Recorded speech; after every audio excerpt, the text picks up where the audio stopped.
Good evening, and welcome to Royal Daily Report, your trusted source for the latest news and stories about the British royal family. I'm your host, and today we bring you a story that has shaken the palace and touched hearts worldwide. If you're new here, don't forget to subscribe to Royal Daily Report and turn on notifications so you never miss an update. I think, as many of you might know from your own experiences, losing someone close is always very hard to deal with. Grief is never easy. The words slipped out during afternoon tea. Simple, unguarded, and devastating. She was the love of my life. At 76 years old, King Charles III made a statement that shocked Buckingham Palace, Britain, and the world. The confession happened during what should have been a private moment, a quiet time with trusted aides, looking at old photos and letters. But in today's world, nothing royal stays private. Within hours, a palace insider had leaked the news to the press. Most people assumed he meant Camilla. After all, she's the woman he waited decades to marry. She stood by him through scandals, public criticism, and constant comparisons to his first wife. She became his queen consort against all odds. But sources close to the king said he meant Princess Diana, 27 years after her death in a Paris tunnel. Diana's presence returned not through tabloids, not through documentaries, but through the king's own words. The confession wasn't planned. It wasn't for the public. And that's why it was so real and powerful. Why would Charles say this now? His health is reportedly fragile. He's been king only 3 years. Camilla is finally accepted by the public. Why reopen an old wound? What made him break the silence after all these years? The public reaction was instant and huge. Social media exploded with old videos of Diana her shy look under the wedding veil. Her walk in front of the Taj Mahal, her BBC interview, tribute videos went viral. #hashtag Diana was trended worldwide. A top royal reporter tweeted, "This changes everything." If Diana was his true love, what was Camilla? People wondered if Camilla was just a compromise, a consolation. Questions multiplied faster than the palace could answer. Royal spokespeople said no comment, which made speculation worse. Inside Kensington Palace, sources said Prince William was uncomfortable with his father's words. Prince Harry, living in California and estranged, stayed silent. But it was the public's reaction that mattered. A generation who loved Diana felt vindicated. Diana had loved him desperately. And now it seemed he admitted that under duty and rules, he loved her too. The confession also brought old anger. If Charles loved Diana, why treat her so badly? Why the affairs? Why emotional neglect? Why not choose her fully? 27 years later, Diana was back in the center of the monarchy, dominating headlines and forcing tough conversations about love, duty, and life in the royal family. To understand this, we need to go back before Diana, before the fairy tale wedding, before everything. We start with Charles's first heartbreak. Before Diana and Camilla, there was Lady Amanda Knatchbull, a woman who might have changed everything. Charles met Amanda in the early 1970s in his 20s. His great-uncle, Lord Mountbatten, approved. Amanda was aristocratic, smart, discreet, and understood royal responsibility. Their relationship was normal for royal standards. No paparazzi, no tabloids. Just quiet weekends, talks, books, and letters. Charles could be himself. In 1977, he proposed. He was in love. But Amanda said no. Her reason wasn't Charles' personal liet, was the royal life. She saw the cage behind the crown and chose freedom. For Charles, this rejection cut deep. It was the first time someone refused him not because of him, but because of royal life. The crown was not a prize, it was a burden. This heartbreak shaped Charles's approach to marriage. Emotion would take a back seat to duty. Then came Diana Spencer in 1977, a 16-year-old girl, Sarah Spencer's younger sister. Charles barely noticed her at first, but fate returned her to him years later when she was 18. She offered sympathy, warmth, admiration, everything he needed under royal pressure. Diana fit the royal checklist: young, virginal, aristocratic, photogenic, and compliant. The palace made her perfect. She became the ideal fairy tale bride. Did Charles truly love Diana? Or did he see a convenient match? They met only 13 times before the engagement. A lifetime decided in 13 conversations.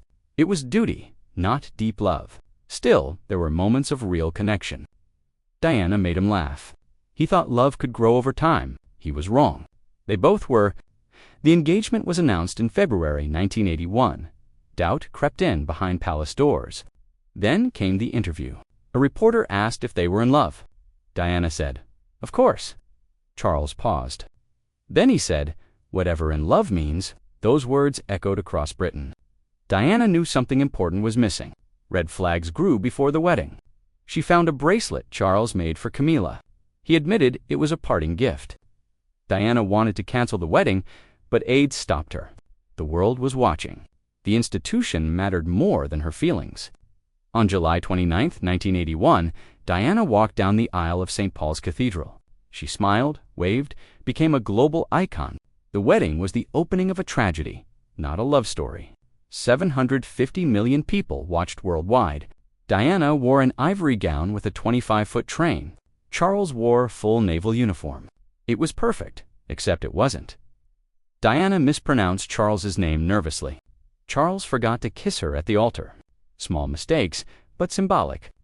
Reality intruded on the fairy tale. The reception and honeymoon looked perfect outwardly, but Charles brought photos of Camilla. He wore gifts from her. Diana knew better. Loneliness began immediately. The marriage wasn't love, it was duty. Two strangers stood before 1 billion people, promising forever. Parenthood offered hope. Diana gave birth to Prince William in 1982. 2 years later, Harry was born. They were a family, but distance grew. Charles was emotionally checked out. His attention was elsewhere. He had resumed his affair with Camilla. Diana was devastated, but not surprised. She felt like a brood mirage. She had done her duty and was ignored emotionally. Her loneliness turned into defiance. She stopped pretending. Diana confronted Camilla in 1989 at a birthday party. "I know what's going on." "I want my husband," she said. Camilla replied, "You have everything you need." Diana's courage shocked the palace. She told the truth about bulimia, depression, and suicidal thoughts. She worked with Andrew Morton on her biography. In 1995, on BBC Panorama, she said, "Well, there were 3 of us in this marriage, so it was a bit crowded." The palace was stunned. Queen Elizabeth was furious. Charles's advisors scrambled. But the public embraced Diana. She became untouchable. Her vulnerability was her strength. After the Panorama interview, divorce followed. Announced in 1992, finalized in 1996, Diana lost her royal title, but kept Kensington Palace apartment and custody of her sons. She remained the people's princess. The financial settlement was £17 million, modest compared to the crown. She lost dignity and influence. Charles rebuilt Camilla's public image. In 2005, they married quietly. She became Duchess of Cornwall, not Princess of Wales. Even as Queen Consort in 2022, Camilla kept a low profile. She wanted Charles, not the crown. Charles's speeches became reflective. Then he confessed, "She was the love of my life." The world reacted. If Diana was his true love, what did that make Camilla? The confession wasn't about rekindling anything. Diana had been gone for 27 years. It was about regret, about paths not taken. Charles loved Camilla, yes, but Diana was a different love what might have been. He lived for duty, not desire. Camilla gave comfort and loyalty. Diana was passion and possibility. The love that burns brightest leaves the deepest mark. This story isn't for outsiders to judge. It's for William and Harry, the public, and Charles himself. Choices were made for duty. Lives were broken.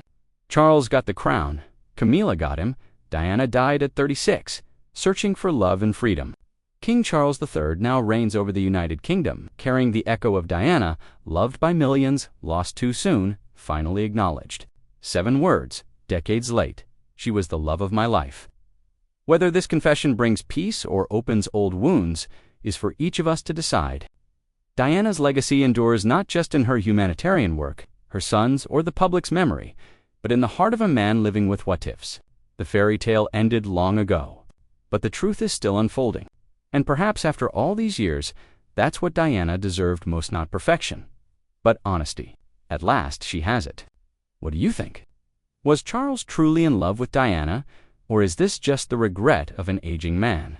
Let us know in the comments. If this story moved you, Please like, share, and subscribe for more deep dives into the real stories behind royal headlines on Royal Daily Report. The crown may glitter, but the truth beneath it is far more fascinating and heartbreaking than any fairy tale.